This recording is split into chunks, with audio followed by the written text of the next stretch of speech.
Too Like the Lightning by Ash Kamuri.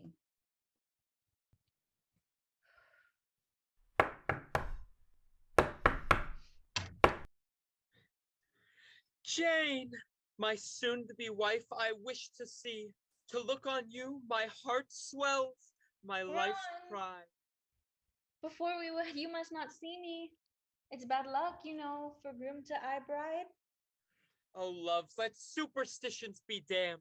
Of your sparkling radiance I am fond.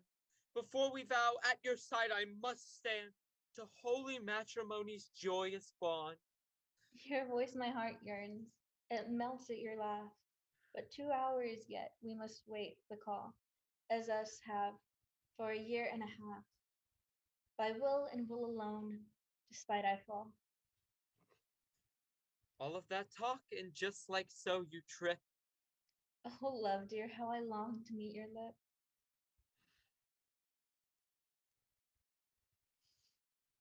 I gotta be honest. I don't know what I'm doing. Like, really, what the hell was that? Speak not so, Jane. But oh, how I am tempted. With Cupid's wings I wish to take you home. Relax, my other half, he who without am not complete. We now must steel ourselves to wait until we stand and say, I do? Indeed, beloved. Why not we go back to when we first met in university? Within a house of plays we first laid eyes, destined to fall for each other that day. During intermission, we bumped into each other. He asked me to sit with him, and it didn't seem polite to say no. Foretold by Will's lovers of Verona, our passion was the night. Oh, blessed night! The play was Romeo and Juliet. I noted our initials matched theirs, and he seemed to really take to that idea. Thought we were soulmates or something. I didn't have the heart to tell him I was just there to support my friend Sally. We talked and kissed, and ever since that time, I've been speaking in God-forsaken rhymes. To be without your light, what could be worse? All inside this confining cursed verse. Please do not get me wrong. I love him true. But is this wedding the right thing to do? My dear Jane, what was that, son of my life? Nothing, beloved. But do you not feel worried? I mean, this all feels quite sudden, our marriage. And I confess, I feel faint. Worry not, worry not. For strength, just lean on me. For God's vow state in sickness and in health. I will hold you up tall as you are plagued by the old curse of feminine spirit. What kind of patriarchal bullshit is that? That is not what creases my brow, dear sir. Then tell me what does, and I swear I will do anything to lay aside your doubts, your fears, to soothe your heart, my other half.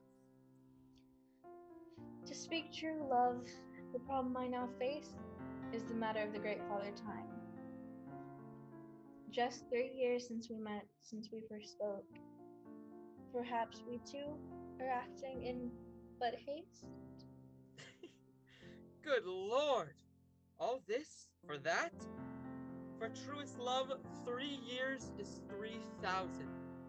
So I ask thee, dost thou love me? I do. And I do too. So thus fail I to see here the issue. Right you are, dearest. Of course you are right. But perhaps we might delay? To wed now suits me not. Let us postpone? Really, my dear, of your begging I grow quite aweary. We cannot, must not wait. Our parents are here, who have eagerly await to see us bound in marriage ties. Thou would not want to disappoint them so. No, my dear. Of course not, dear.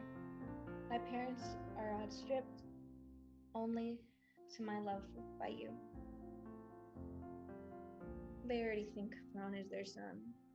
To be honest, they took to him more quickly than I did. Especially my mom. Ever since she learned that he was rich, she began to dote upon him. No. To control my actions is one thing. But to dictate the shape of my thoughts? What am I to the world? A mere puppet? To dance when thou say dance. We will postpone. Of thy protests grow I a-weary, love. It is but merely nerves, jitters, I say our here union is not sudden, rather these cries and moans. But yesterday no such thing existed. What could change twixt the dusk of then and the dawn of this blessed morn? I wish not to tell thee, love, but with thy push comes a shove. I will confess to my doubts, why I wish not to espouse. Behind the calm mask of sleep, in my head an image green. Us together, about to wed, soon my merry turn to dread. For even as I say I do, imprisoned in chains, I by you. Why, hearing the words, I have nearly called off our wedding with my own hand. A dream, my love, that's what thou fear? I command thee, get these foolish notions out of thy mind. An ill omen, thou say. What next, my dear? The wood fairies walk and play with thy head? You scoff and say I'm foolish, yet if you truly care for me, you would listen now. Fie, I have had enough. We today bind. That's it, that's all. No ifs, no ands, no buts. Hysterics all, thy mark of womankind. Fuck you! No, what have you done? What? Don't anger them. Don't even address them. You see them too? Wait, you're not speaking in rhymes anymore. 'Tis but a slip of my tongue, a fatal slip.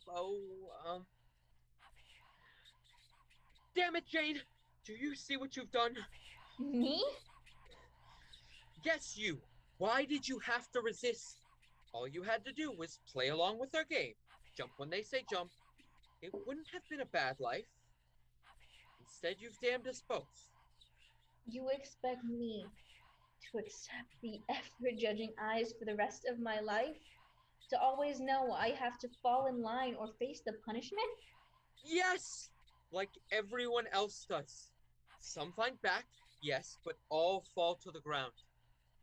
But it's not too late. Just take my hand and we can go back to our parts.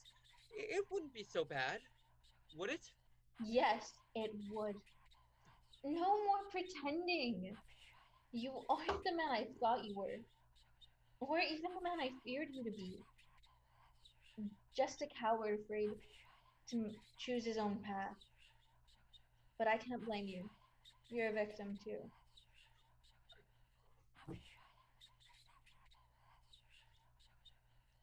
Fuck you.